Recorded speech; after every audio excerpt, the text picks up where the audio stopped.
For over 2 decades, South Park has served us a front row seat to the twisted, hilarious, and slightly terrifying mind of Eric Theodore Cartman. Piss out your ass right onto Kyle's mom's fat Jew face! Well, here come the YouTube censors speeding down the highway. Oh, yeah, I can see them. Ah, no! Get away from me! We're talking about a kid who has pretty much gotten away with murder, literally, if you count that one time when he and Scott Tenorman...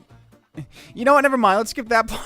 There are moments when Cartman takes his schemes to a whole new level of evil, leaving us questioning what's really going on underneath that beanie of his. Like in Up the Down Steroid, where he reminds us once again that his moral compass isn't just broken, it's been thrown into a blender, pureed, and served as a side dish in hell. You're an asshole, Cartman. What'd I do? Like we haven't all heard that one before. So it all starts when Jimmy and Timmy prep for the Special Olympics. They're pretty excited about the event, so naturally they share the details with the boys. Timmy and I were wondering if maybe you would come and cheer for us. We're both competing in the Special Olympics down in Denver. Sadly, Jimmy commits the blunder of handing the event brochure to Cartman, and I think we can already tell how that's going to play out. Timmy and I are competing in a variety of events. After that, they head to the gym to continue preparations, at which point we're treated to some good old-fashioned blood, sweat, and tears that end with, you guessed it, steroids. 7. Inject this directly into your bloodstream. So Jimmy's about to go from being unable to bench 7 reps to being built like a frackin' truck. But before we dive into that, we have to pivot back to Cartman. After being handed the brochure, Cartman gives it a good look and sees the $1,000 cash prize for the winner of the event. At the end, a grand champion special athlete is crowned and given a cash prize of $1,000. Which of course lights up a very evil bulb over his head. If somebody just pretended, they could easily win the competition and get the $1,000. Brilliant, in the same way a dumpster fire is illuminating. Stan and Kyle, broken records of morality that they are, tell him that this is a terrible idea. Cartman, no. I'll act like I have a disability, and when the time comes to compete, I'll kick ass against all the handicapped. But as we know, Cartman isn't one to bail on his ideas, especially the bad ones. That's really terrible, dude. Terrible? Whatever, you guys' brains just can't compute complex plans like mine can. So he ignores their advice and commits to his preparations, if you can call them that.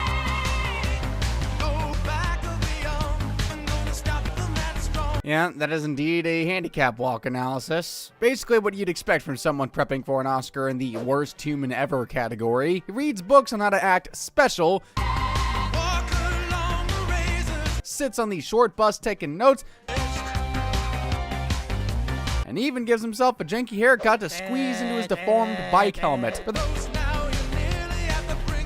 by the time Cartman is done with his little transformation, the only thing missing is a poorly crafted note from Arkham Asylum. Hey guys, what's going on? God damn you. While Cartman is busy relishing in his sadly passable gimmick, Kyle points out to him that he needs a legal guardian to sign him up. You have to have a parent with you to sign up for the Special Olympics. What? Which pretty much points to Cartman's mom, who Kyle is convinced wouldn't play ball. But here's the thing. There's playing ball, and then there's being manipulated by Cartman, who puts on his best gaslighting mask and serenades her home. I could just spend one day in their shoes. If I could just see the challenges they face every day, maybe I wouldn't be so cold. Let's just cut this short. We'll just skip to the part where she falls for it, because we all know that she's going to.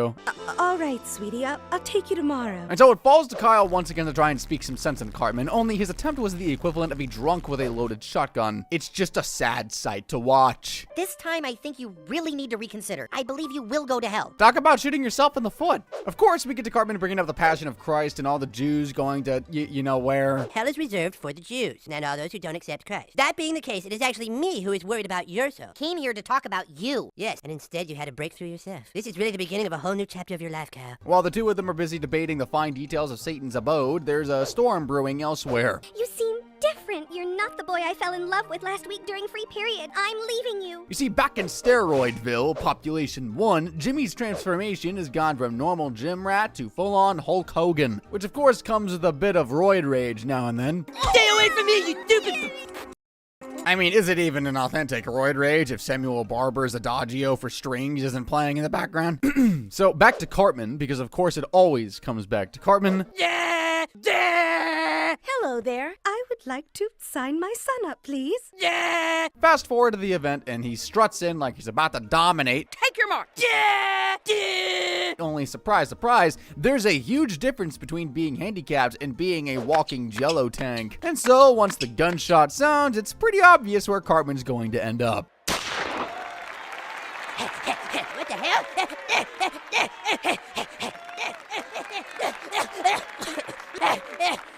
Watching him come in dead last in every event, pure catharsis. The Olympics end with Jimmy coming in first and winning the $1,000 prize. The 2004 special athlete is Jimmy Vollmer. Yeah! Cartman, on the other hand, gets a $50 gift card to Shakey's Pizza because the universe somehow always has a soft spot for chunky little sociopaths. But we all know that the Special Olympics isn't just about winning. We will now give out the Spirit Award to the handicapped person who came in very last, Eric Cartman. But just as he's accepting his consolation prize, Jimmy, who's basically roided to the gills, recognizes Cartman and is about to take him to Suplex City. Just what the hell do you think you're doing, Eric?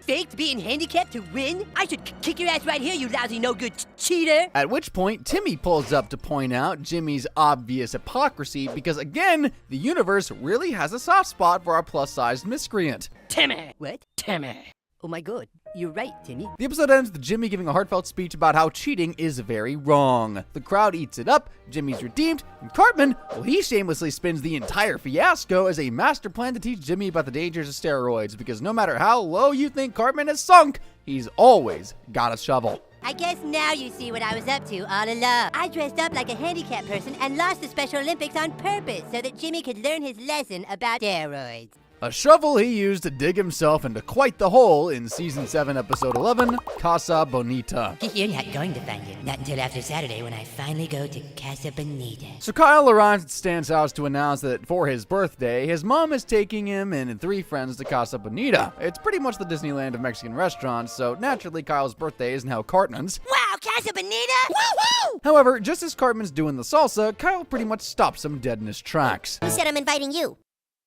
Your mom said you could take 3 friends. 3 friends. You're not my friend. To be fair, Kyle, Cartman is a unique kind of friend. The kind whose love language is casual anti-Semitism and ruining lives. Hard to put that on the Hallmark card. Yeah, well, you're a stupid Jew. Good job, Jew. Shut your goddamn Jew mouth. Jew. Jew. Dude is Jewish. Jew. Jew. Stop Jew. You're Jewish. Jew. Jew. Jew. Jew. Jew. I told you Jewish people don't have rhythm. Anyway, Kyle decides to invite Butters instead because Butters invited Kyle over for his own birthday. I'm gonna take Butters. He invited me to his birthday party last month, so I owe him one. Naturally, Cartman doesn't take the rejection well, and by doesn't take it well, I mean he spirals into a full-blown psychotic episode in his bedroom. You, Kyle, I hope you die. I'm not inviting you, Cartman.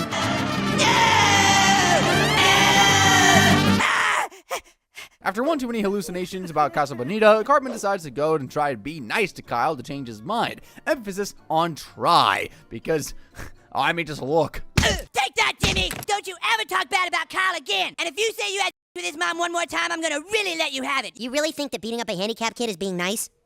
I mean, it's Cartman, so it kind of checks out. Undeterred, he pivots to plan B, reverse psychology. How are you going to try to get invited to Casa Bonita? I'm not, Kyle. I know you already told Butters he could go. He tells Kyle that he totally doesn't care about Casa Bonita and apologizes, sort of. I'm still not inviting you to Casa Bonita. I know, Kyle. I see you later. Kyle, feeling generous, offers him a deal. If Butters can't make it, Cartman can go. And if there's one thing Cartman excels at, it's turning if into when, and also making Butters' life a living hell. For the past 5 days, I've been looking out into space for a school project. This morning, I caught first sight of something terrible. Cartman quickly goes to work tricking Butters, who, bless his heart, is as naive as a road deer, into thinking that a meteorite the size of Wyoming is heading towards South Park. No, but I don't see it. Oh my god! I see it! Oh my god! Oh my god! On second thought, maybe he's just dumber than a bag of hammers. With Butters already reeled in, Cartman rolls out the old doomsday narrative and shoves Butters into a bomb shelter to ride out the apocalypse. Here we go! Bomb shelter's down here! Oh god! Oh Jesus! We should be safe in here. Dried food and water to last us for weeks. Butters is safely out of the picture, and Cartman is next in line for Casa Bonita. The only problem is, there's only so long a child can go missing before, the whole town becomes one big search party. All right, folks, this is the little boy we're looking for. Which so happens to be the very next evening, just as Cartman thinks he's hit the home run. Dude, we should check over at Stark's Pond. Butters always hangs out over there. I'll drive you boys.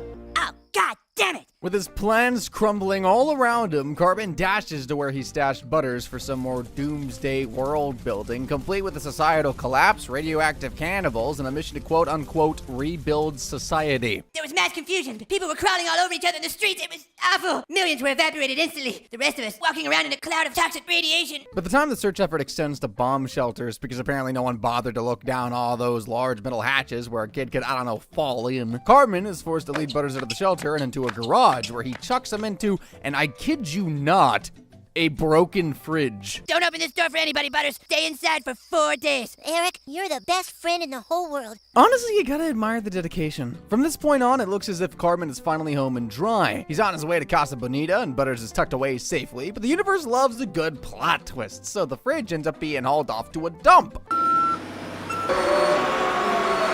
Butters pops out and begins rebuilding the Earth, at which point he runs into another survivor. You're at the garbage dump. Town is right over there. Everybody is fine. They've been looking for you for over a week. Back in the real world, Kyle starts to suspect Cartman's sudden nice guy act is about as real as Man Bear Pig. I should have known better. You never cared about my birthday at all. The jig is officially up when Butters returns home and spills the beans about Cartman's scheme. But instead of accepting defeat, Cartman goes on a rampage throughout Casa Bonita like a crackhead at Costco, It's too late, fat ass. They'll be here in less than a minute. Yeah! Ah! Less than a minute! Less than a minute! cramming every last attraction into a minute-long sprint before the police end up catching him. You made an entire town panic. Now you're going to juvenile hall for a week. Was it worth it? Totally. And you know what else is totally not worth it? That time Cartman dragged the boys to Somalia for some high seas adventure. This is your pirate boat? Dude, what kind of pirates are you? Dude, Can already tell this is going to be a very long episode. This one kicks off the way most South Park disasters do, with Cartman barging in uninvited, big ideas spilling from his even bigger mouth. He crashes lunch with the boys, pitching his latest fever dream about them all running away to Somalia and becoming pirates. We can finally leave this crappy town and live the life we've all dreamed of! What are you talking about, dude? Haven't you assholes been watching the news? Pirating is back, my friends. Swashbuckling adventure on the high seas. The stuff we've all dreamed about. And it's all happening right here. Somalia. As expected, Butters and a few others are drawn to the idea, and surprisingly also Kyle, who, let's just say, is a bit too supportive of Cartman's new escapade. That is an awesome idea. You should totally go to Somalia. Right, and wait a minute. A shot at getting rid of Cartman? Alrighty!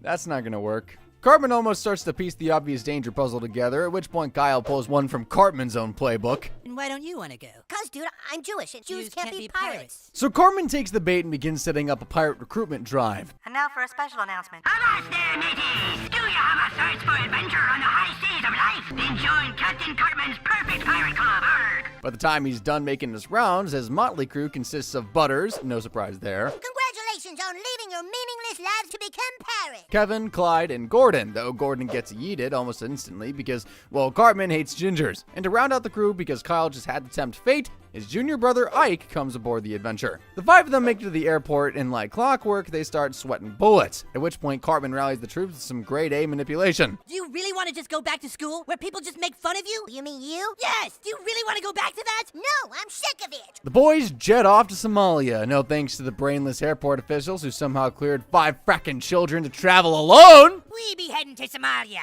by way of Miami to Cairo. And take care you put us in an exit row, you landlubber. I see.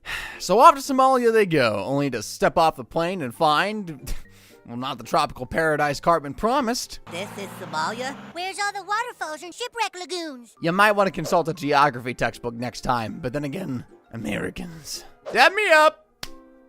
We got Google for that. Anyway, despite the setback, and I may be understating that, Cartman stays delusional and leads the crew to the local pirate bar, ignoring warnings because when has he ever listened to anything, ever? Thank you. They barge into the pirate den and one language-barriered conversation later are taken as hostages by the pirates. Shocker. But as they say, one man's kidnapping is another kid's recruitment. Yes, very nice. I don't know, it's Cartman. To him, the pirates are now his new crew members. All right, me hearties, keep your eyes open for boats to plunder. The first ship on the horizon turns out to be a French vessel. The pirates approach it to ransom the kids, and a few minutes later, they're 5,000 euros richer. Cartman and the crew, on the other hand, are now safe on the French ship, and if you're quite familiar with Cartman's delusions, you know the story is far from over. Quiet, you sons of biscuit eaters! Boat is now pirate property! That's it, get in there, you swarmy dogs! Scoundrel! Vous le paierez cher! That's good, now bring her around topside! Now that's a pirate ship. Meanwhile, back in South Park, Kyle's having a blissful Cartman-free week until his parents discover Ike's disappearance. One read of Ike's goodbye note and Kyle's problem-solved moment quickly turns into a what have I done? I'm going to Somalia to be a pirate. Oh, So he laces up his boots and heads to Mogadishu to save his brother, where Captain Cartman, thanks to his recent antics and some fairly convenient translation issues, is now the Pirate King of Somalia. Somalian pirates be tricky laddie-doo. We'll shoot you in the face with glee. Luffy should have hit him up. Apparently it's not so hard. So of course we get a sea shanty, because why not? We left our homes and we left our mothers. We'll cut off your ears and make you drink our pee. Catchy, horrifying, and 100% on brand. Kyle arrives moments later. And if you guess that Cartman makes him walk the plank, then you might be pirate material after all. Or you just know this character. Walk the plank, you scurvy dog. Cartman, knock it off. Captain Cartman, you Jew swaggle. Luckily for Kyle, Ike and Butters are having some sense talked into them by one of the pirates who made them see just how blessed their lives in America were. My father was killed trying to find food for us. I don't want to be a pirate. I don't see how anybody would. And so they come rushing down to put a stop to Cartman's madness, only he's not exactly keen on giving up power. Is there any question who's in charge? Before any of them can even breathe, all the pirates drop to the floor thanks to good old Uncle Sam. Can't say we didn't see that one coming. But what I definitely didn't see coming was the entirety of Crack Baby Athletic Association. To call this episode unhinged would be putting it mildly. I mean, just look at this. Donald's French fries and KFC gravy. The French call this poutine. Yep, just him and Kyle chilling in a gravy hot tub. But you're wondering how it came to this, and where you can get your hands on one of them. Well, luckily, today's video is sponsored by Gravy Hot Tub. So Stan and Kyle are enjoying a Cartman-free day in front of the TV, watching their favorite show, Terrence and Phillip. A few fart-heavy scenes later, and the episode pauses for the mid-show commercials. Only it's not some sleazy salesman trying to sell them stuff, but a Sarah McLachlan speech about crack babies. It's that super sad Sarah McLachlan commercial. Dude, this is the saddest commercial ever. Don't watch. And yet, Kyle watches, because we all do. And like clockwork, he's guilt-tripped into volunteering at the local hospital, and it is there he meets the star of today's video, Eric Theodore Cartman. What are you doing here? I'm volunteering my time, Cal. Has been here every day for the past 2 weeks, bless his heart. We all know the only things Cartman has ever blessed are his wallet and stomach. Kyle decides to investigate further, and after following Cartman out of the hospital and into a shady building, stumbles upon his little operation consisting of him, Butters, Clyde, and Craig, with the biggest shock of all being the nature of the operation itself. All right, what is it? Crack baby basketball. Dude, and it gets even worse when you hear the details, because it involves taking crack-addicted babies, giving them a ball stuffed with crack, and live streaming their games for profit. If there was ever a time for Kyle to be singing like a canary, this was definitely it. However, he begins to have different ideas when he hears the numbers involved. We made $1,000 in 11 days.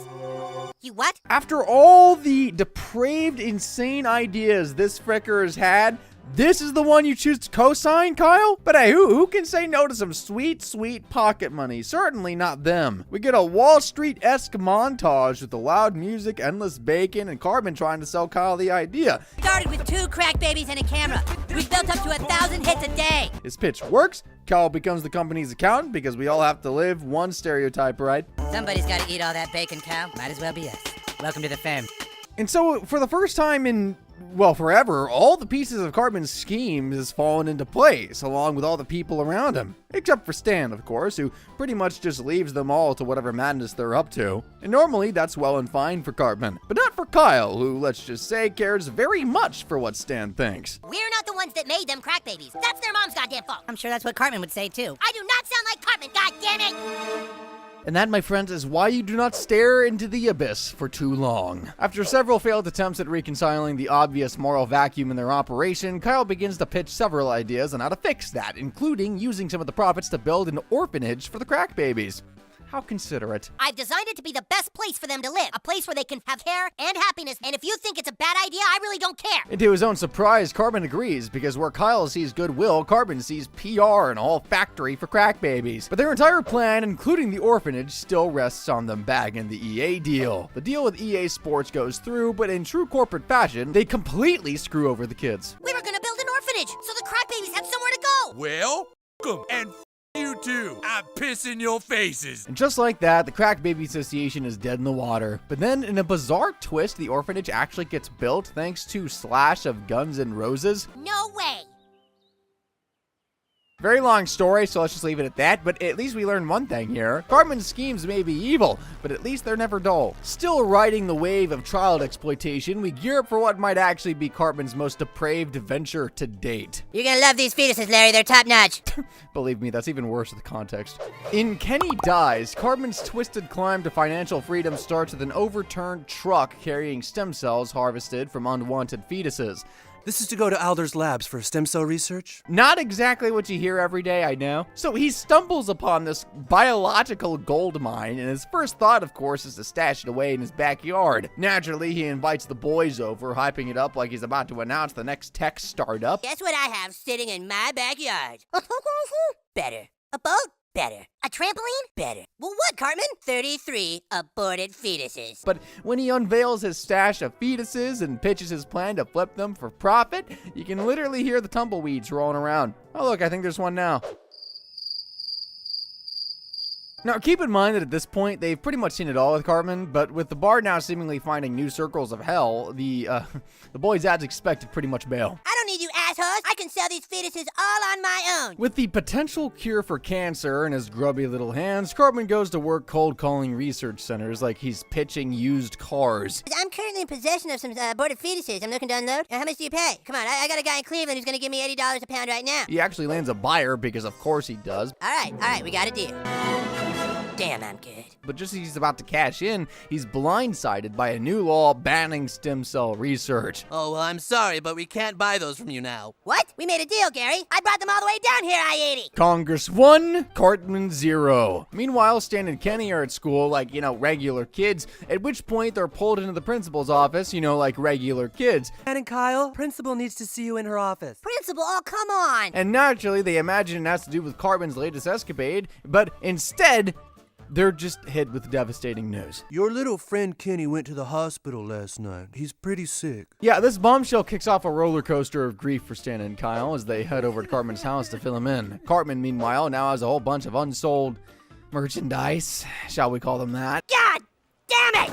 In between trying to hold a flash sale for them and Kenny's news, you can tell which one hit him harder. They told us he has a muscular disease. He might die. Die? Don't you say that. Kenny's not gonna die. Okay, so we got Cartman's fetus business, Kenny's terminal disease, and Stan's denial. Yeah, there's a lot going on in this episode. So the three boys visit Kenny in the hospital where they finally confirm for themselves the bitter truth. Hey, look who has some visitors. Ooh, what a lucky little man. At this point, Stan runs out of the room, causing Kyle to chase after him, leaving Cartman alone with Kenny. And in a rare moment of vulnerability, he tells Kenny that he's always considered him his best friend. I don't know if I ever told you this, Kenny, but I kind of always thought you were my best friend. Probably because Stan and Kyle are a package deal, and promises to find a cure. They then bolt out of the room to cry, at which point a returning Kyle spots him. Cartman? Oh, Kyle. Hey, what's going down, Jew boy? Cartman's still Cartman, alright. Inspired to save Kenny, Cartman dives into stem cell science. Turns out those magic cells can replicate and repair damaged tissue. Exactly what Kenny needs. If a little boy was dying from a muscular disease, stem cells could become new muscle tissue. That's the theory. Fueled by what might be his first ever noble intention, Cartman spearheads a campaign to lift the stem cell ban. But Congress? Yeah, no, they're not exactly known for being moved by heartfelt pleas, so Cartman ups the ante. Do you remember when we used to dance and incidents arose from circumstance? It was the heat of the moment. What your heart meant. And you come all this way, and you really just start to think to yourself, man, it's really admirable how far that he goes for Kenny here. When the ban is finally lifted, Cartman wastes no time getting back to work, which in his world includes harassing pregnant women into donating. Old habits die hard. Now that the ban on stem cell research has been lifted, we can sell your fetus to companies like Alder Lab. Unfortunately, it's too little too late. Kenny actually passes away, leaving the town to mourn at his funeral. Oh no. And as the service is going on, Cartman bursts in with news of a miracle. The boys rush outside thinking it has to do with Kenny, only to find... What, Cartman? What's happened?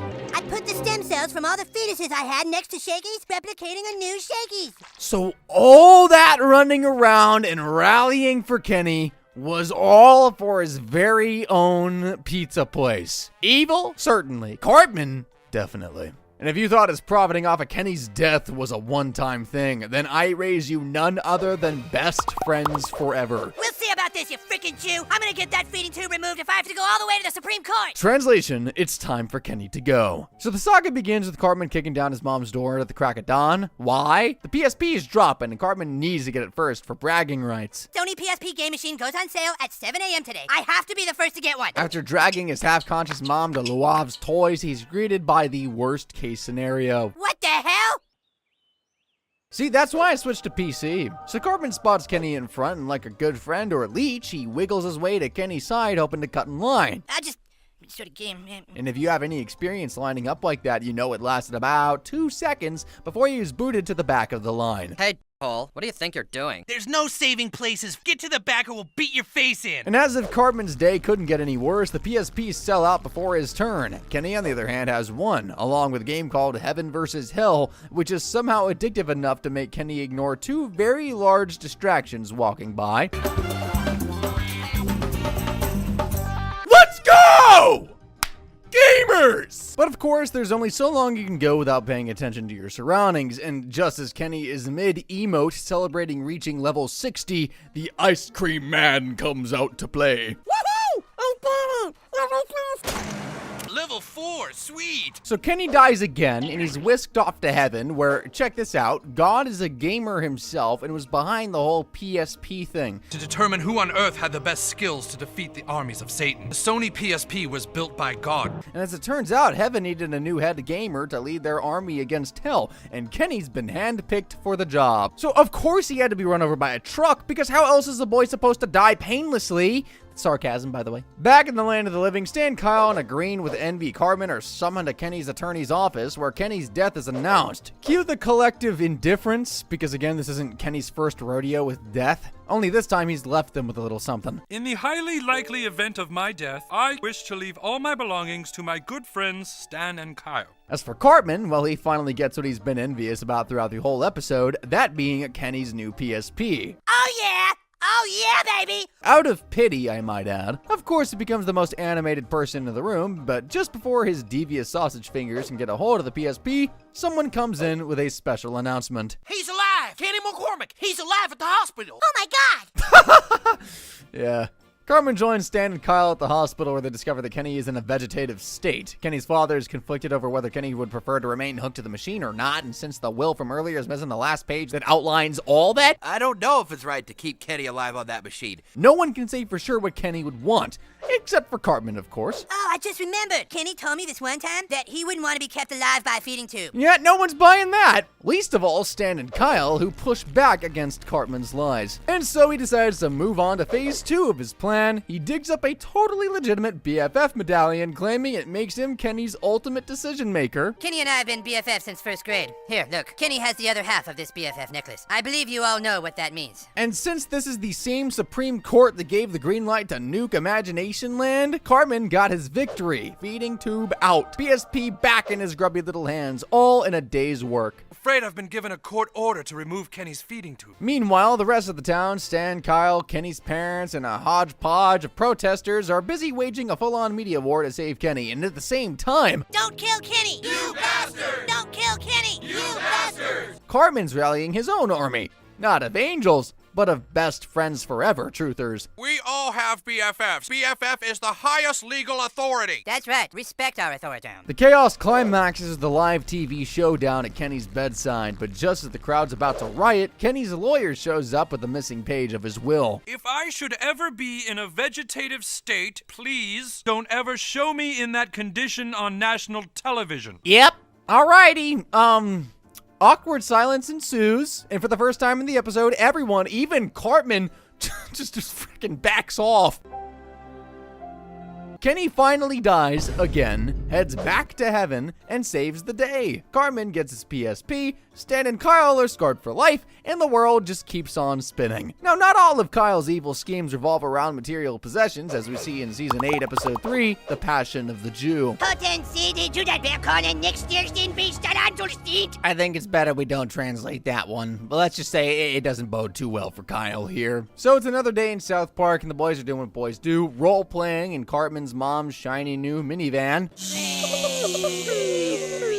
Naturally, Cartman self-appoints himself captain of chaos and immediately sets his sights on Kyle, labeling him a Vulcan Jew. Shut up about Jews, fat ass. You don't know anything. Kyle and Cartman, as you'd expect, quickly get into a war of words, at which point Cartman references his latest obsession, The Passion of the Christ, a movie which he's apparently seen 34 times. Yes, 34. I saw Mel Gibson's movie The Passion. Says in the movie, Jews are the devil. I've seen The Passion 34 times now, Kyle. And has convinced them once and for all that Jews are the root of all evil. So they continue to argue, at which point Stan and Kenny decide that they've had enough and bail. But before Kyle can join them, Cartman drops a challenge. If you're not scared of The Passion, then go see it. Go see it and tell me I'm wrong. And because Kyle's not one to back down, he does. He goes to see the movie, hoping to shut Cartman up. But instead of finding enlightenment, Kyle's hit with, well, 2 hours of blood, screams, and more blood.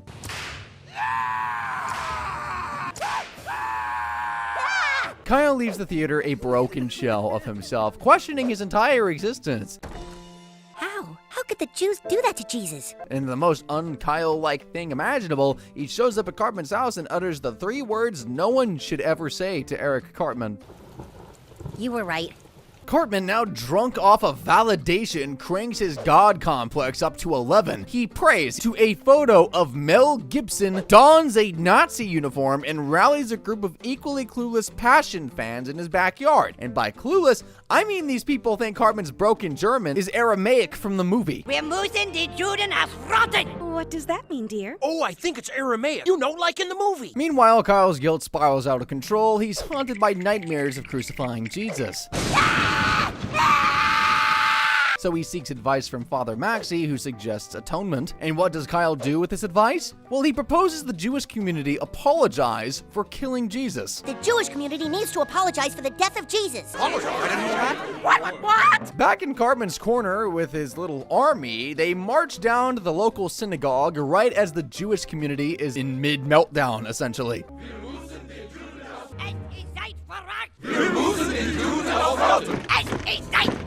A few PTSDs later, and the entire synagogue is marching straight down to the local theater. In the meantime, Stan and Kenny, who decided to watch the movie and hated it, decide to travel all the way to Malibu to get a refund from Mel Gibson himself. And since we're in the realm of cartoon-level lunacy, our favorite director is missing a few screws. This means war!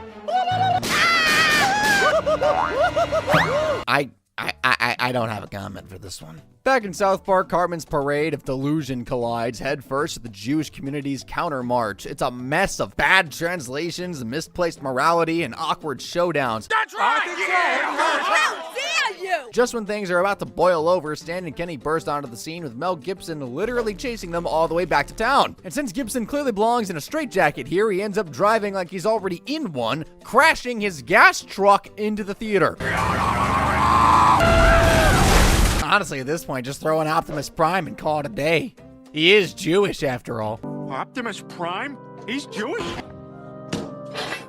In the end, Stan delivers a mic drop moment, reminding everyone that Christianity is about following Jesus' teachings, understanding the impact of why he died. You should follow what Jesus taught instead of how he got killed. This truth bomb pops Cartman's fascist fantasy bubble and snaps Kyle out of his guilt trip. Cartman, defeated but still as delusional as ever, tries to salvage his plan, only to be humiliated one last time by Mel Gibson.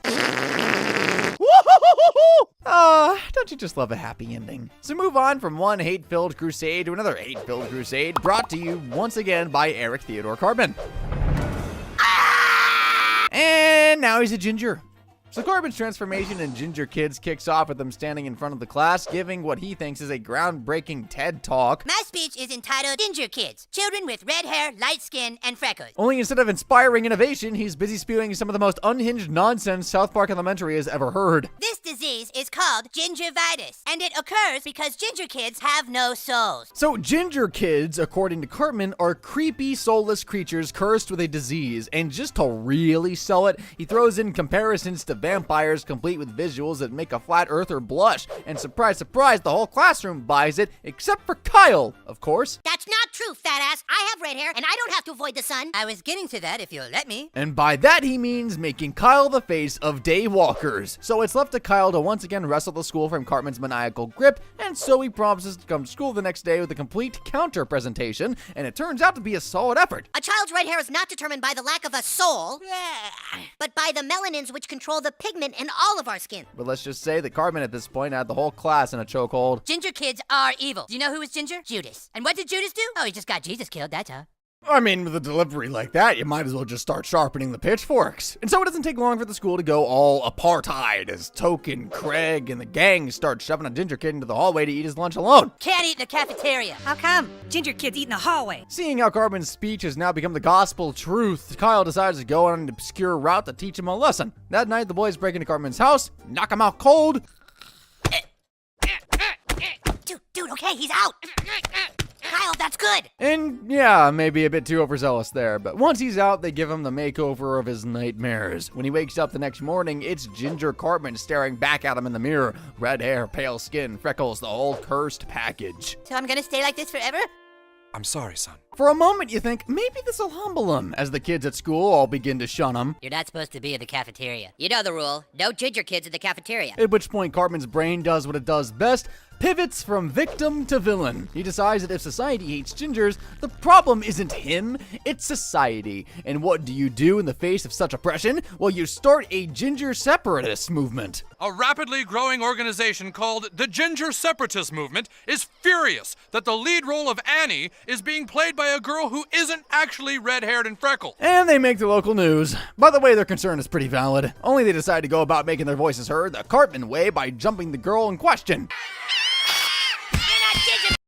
It doesn't take long for Cartman to roll out his usual Nazi rhetoric and begin preaching the gingers are the chosen race. Gingers are the chosen people, and we must view the rest of the world dark-skinned rats that they are. Thank goodness he wasn't born in 1933. After that, Cartman orders his ginger army to kidnap South Park's non-ginger kids and plans a mass sacrifice in a Hilton banquet hall with a lava pit centerpiece. Sounds like a mouthful. It is a mouthful, and honestly, the plan is very much Eric Cartman. Kyle, Stan, and Kenny, meanwhile, are planning to flip the script on Cartman one more time, just for laughs, by removing all the dye and makeup while he's asleep. But just as they step out into the streets that night, they're abducted and tied up alongside the other kids who now await Cartman's fiery judgment. My fellow gingers, the day of reckoning is finally upon us! Cartman? Oh, Jesus, I should have known. With the preparations all set, Cartman decides that the first person to be thrown into the pit is none other than the Daywalker, because the only thing worse than a non-ginger is a half-ginger. But we all know he means something else. Just as Kyle is about to be tossed into the lava, he asks for one last audience with Cartman in private, at which point he drops the ultimate truth bomb. Cartman is not actually ginger. Which of course causes him to do a sleek 180 with a new epiphany about peace and unity. Oh my God, you guys, I just realized something. If we go and exterminate everyone who isn't ginger, we're no better than they were for thinking less of us. He convinces the gingers to let everyone go, breaking into a Kumbaya-style song just to seal the deal. And while everyone's singing hands in hand, Kyle whispers what we're all thinking. You're such a manipulative asshole, Cartman. Yes, but I'm not going to die. And that's all that matters. Now, of course, most of Cartman's schemes hover around the citywide threat level, but there are times when our boy decided to take it global.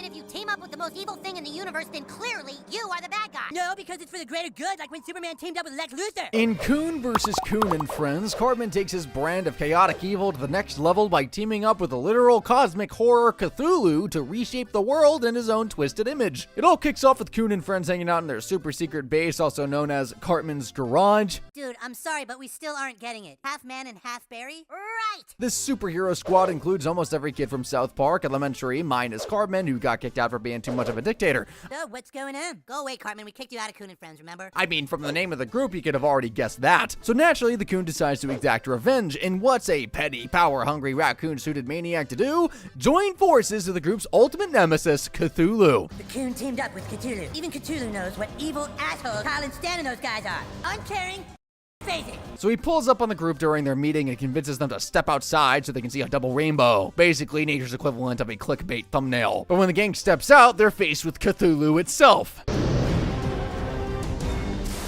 What are you doing? He's going to help me get rid of you guys. Together we can make the world a better place. Cartman, never the egomaniac in a raccoon suit, has Cthulhu banish his former allies into another dimension. Leaving the ancient god to do what ancient gods do best, unleash chaos. South Park has become ground zero for Cthulhu's rampage, but Cartman has a very specific hit list. Hippie festivals, Whole Foods markets, and his arch nemesis Justin Bieber. Hippies, call you. So long, Justin Bieber, you little. Meanwhile, in the dark dimension, Kenny, aka Mysterion, does what he does best, dies. Ow, that hurt. and he respawns at his home and hits up Henrietta, the female goth's house, to find out more about Cthulhu. The only thing that can destroy an immortal is another immortal. There he learns from them, via their copy of a book called the Necronomicon, that Cthulhu is an old god from outer space and an immortal who can only be killed by another immortal. And so normally that means that only Mysterion can defeat Cthulhu. He challenges Cthulhu and the Coon alongside Mintberry Crunch, who by the way is a part of the Coon and Friends but bailed when Cthulhu first appeared. But hey, better late than never. You are the bad guy, fat boy. I'm going around making the world a better place. You're making it a better place for you. Right? That's what superheroes do. I mean, he does have a point. After that, Mysterion and Cthulhu clash, only it's not your typical Superman versus Doomsday, as this Superman actually has a death wish. Mysterion, ever the emo superhero, tries to convince Cthulhu to kill him and end his immortality curse, but not before getting the rest of the gang released. And just when you think things couldn't get any weirder, Lamal from Kaja Gugu pops up out of nowhere, claiming Mintberry Crunch is the chosen one. Use your power, son. Save Earth. Dabla-goo. Look guys, this is superhero stuff. You have no right to be confused about it. Mintberry Crunch flies in to save the day with the power of minty berries. Apparently cosmic horrors are no match for low-calorie superhero snacks. The episode wraps up with Cartman locked up with Butters, aka Professor Chaos, Mintberry Crunch soaring off into the sunset, and Mysterion respawning yet again, because what's life if not one big cosmic joke when Cartman's involved? So remember earlier when I mentioned Scott Tenorman and said I didn't want to touch that mess? Well, I have no choice now, because our next episode, Scott Tenorman Must Die, is the episode that pretty much inspired this whole list. That does it. I'm going to get Scott Tenorman once and for all. Captain to viewers, this is your last chance to get off of Flight 112, because from here we're heading to the abyss. We're going straight in! It begins with Cartman in all of his delusional glory, strutting around bragging about hitting puberty because he's got pubes, which he purchased from a 9th grader called Scott Tenorman for $10. What the hell are you so happy about, fat ass? Oh, nothing. No big deal, really. It seems that I am the first one of us to reach manhood. When Stan and Kyle drop the truth bomb that growing your own is kind of the point, Cartman's brain starts to piece together the scam. You're telling me these pubes are worth nothing? Yeah, I'm gonna get that son of a... So off he goes to Scott's house, demanding a refund, where he finds Scott and his friends laughing about the whole matter. So I've come to return these pubes that I purchased. I don't take returns. I didn't realize when I bought these pubes from you that you were full of I can go tell my mom on you. After being clowned on and physically outmatched, Cartman slinks away, stewing in humiliation. The next day he tries again. This time Cartman channels his inner IRS agent to intimidate Scott. My name is Chris Christopherson. I'm with the IRS. You're not from the IRS. You glued my pubes onto your face. Tax evasion is a very serious offense, sir. But Scott, being a 9th grade Machiavelli, turns the tables with an impromptu math lesson. Give me the $6, and then I'll give you the 20. Okay. Now, give me the pubes. Good. And then give me the 20, and I'll give you the pubes. Sweet. Ah, God damn it! And that, kids, is why you pay attention in math class, or at least don't skip basic grifting 101. With his money lost now up to $16.12, Cartman is out for blood. From there, it's just a masterclass in failure. First, Cartman's sent on a wild goose chase to Fort Collins for a fake pube fair, again dumb as bricks. Give me back my pubes. Why do you want them back so much? The pube fair in Fort Collins. They're paying $5 a hair for pubes. $5 a hair? That's like $1 million. Here, take your money. I'm going to Fort Collins myself. No! Haha, Sherrod, you are, Scott. Haha, what a stupid asshole. $1 million. You tell me where the pube fair is? There's no such thing, you little smartass. No such thing? Oh, I think this is for you. Then he humiliates himself further by begging Scott for his money in the rain. I'm a little piggy, here's my snack. Oink, oink, oink. Did Cartman really think this was gonna get him anywhere? Scott responds by burning the money right in front of him. No. Why? If Cartman had an ounce of humanity left, it was vaporized in that fire. What follows is a spiral into vengeance so twisted, even soap opera villains are taking notes. Cartman's revenge starts small by his standards, with a plan to train a pony to bite off Scott's manhood. If we find a pony, we can train it to bite off Scott Tenorman's wiener. But it fails miserably as the horse prefers to lick the carrots. Now bite it off! Bite off the wiener! Get pony! Oh, no, pony, he'll like that. Undeterred, Cartman switches to plan B, exploiting Scott's love for Radiohead. Scott Tenorman is totally not cool. Wow, that really sucks for you, Scott. And if you guess that Scott is on stage playing his own tape, then it's safe to say you know what tape he's about to play. Turns out, Oink Oink Cartman is such a hit the whole town begins dying of laughter. Oh my God, he killed Kenny! This, of course, pretty much sends Cartman into malfunction mode, and if you thought regular Cartman was a menace, wait until you see this new version. Yes, it is the most genius plan ever. Scott Tenorman is going to wish he never met me!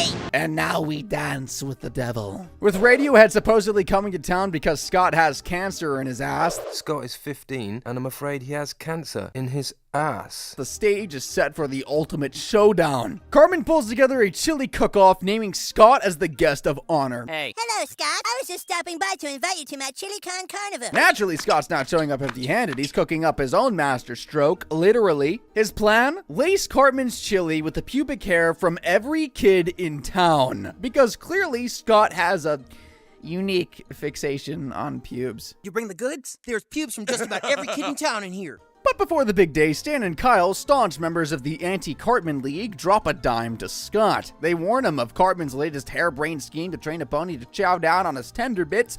Eric Cartman, the 4th grader, into getting your wiener bitten off by a pony that lives at Denkin's Ranch. So Scott, taking this as a cue, convinces his parents to whisk the poor pony off to an animal shelter, effectively neutering Cartman's plan. Pun intended. Your mom and I can go get the pony and have it taken to an animal shelter. Fast forward to the cook-off, Scott arrives ready to serve up humiliation, but Cart ambushes him, insisting that he be a tasting judge, and the two kids go to the judging table. All right, I guess we should taste each other's chili, huh? This chili looks pretty good. Here's mine. And so it looks like once again, Cartman has played himself into a corner, only this time around, he's one step ahead of Scott. Ah, this is really good, Scott. Now that you're almost finished, I have something to tell you. You mean about how you put pubes in your chili?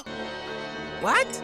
At which point, Cartman reveals these planned things all along, right from knowing that Kyle and Stan would snitch on him. And so he'd switched Scott's chili for a regular chili from Chef. Yes, I'm afraid this isn't your chili, Scott. I switched it with Chef. Which just begs the question at this point, what has Scott been wolfing down? I assumed that they would tell you that I had trained Denkin's pony to bite off your wiener. Denkins is a crazy redneck who shoots trespassers on sight. So the rest of the plan is too intricate to explain in one go, so let's just cut to the big reveal. Oh my god!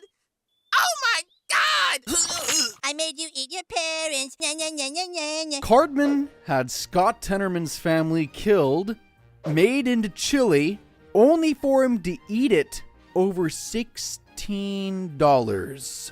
And just to sprinkle some extra salt in this already gaping, unrecoverable wound, Radiohead finally shows up, only to call Scott a loser and send him into a fresh wave of tears. Come on, guys, let's go. This kid is totally not cool. Little crybaby. He cries even further and Cartman drinks it all up, leaving us with one final lesson at the end of the episode. I think it might be best for us to never piss Cartman off again. Good call. So it's safe to say that no matter where you stand with Cartman, there's a chance that his evil schemes are more than any of us could ever handle. And speaking of schemes, check out this other video to see just how wild some of these other characters can get.